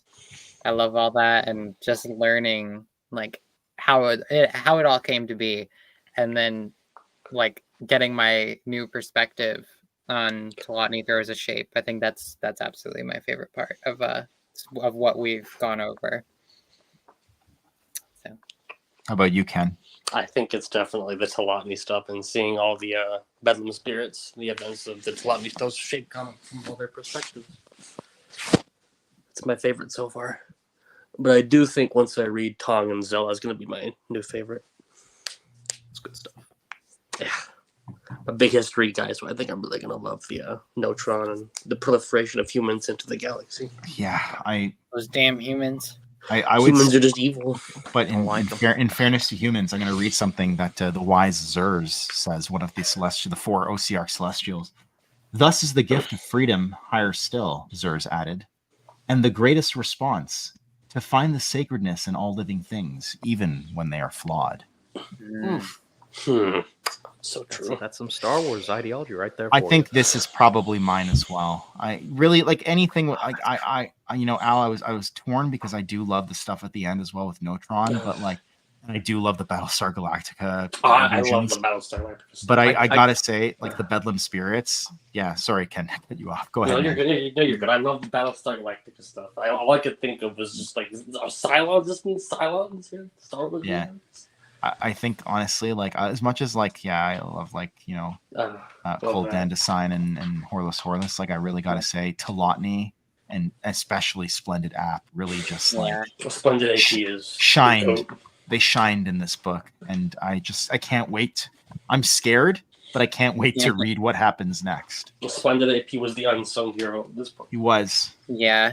I will also say another big highlight for me in this of what we discussed was the Chosen One prophecy. Yes. Yes. And yes. that discussion we had was particularly like vibrant, and it could have gone on for the duration of the stream, but like knowing that whole prophecy now and being able to interpret it in different ways and try to dissect it, it's just so cool. It's so much fun. And you have to, we could go on this forever, but you have to think like, what was the corruption? Like, why did we lose part of that prophecy? Was there like a political motivation at play there? Why was the Daughter of the Stars part taken out? Like, who was behind that? Was that a deliberate, or was that just because, information got lost through broken telephone through the centuries and the eons and stuff like that? Like, what is That's the another story? great story right there. Yeah. I The need to know. There's still Celestials, so many questions. the Celestials being like diverted in two different timelines. Yes. It's such a shame that SE might be the last EU novel ever, because it has all of this set up for great ideas in the future. Yeah. But that's like the stuff that dreams are made of, right? Yeah. And that's why it's I would say this entire work borders on the Dreamlands. Yeah. In the best way possible. Any final thoughts before we say goodnight to everybody and get our chewbies out of here? Just that I cannot wait to discuss the rest of it, because I still have a lot of notes that go over the rest of book 3, and there's some really cool stuff in there. So I think next stream is going to be even better. Okay, well, we'll try and be back here in, like I said, at least a week or two. I'm motivated to try and come back at least next week. We might take a 2-week break after that, after we finish book 3, just to give our brains a little bit of a rest. But we'll see. No promises. But thank you to everybody who tuned in in the chat. Thank you to Ken, Max, Splendid AB. Thank you, Harry, for sticking it out with hearing our ramblings. Probably thinking that we're all moronic, but we tried our best to decipher book 3. I don't know. And hopefully we'll see you all next time. Bye. Bye, guys. Peace.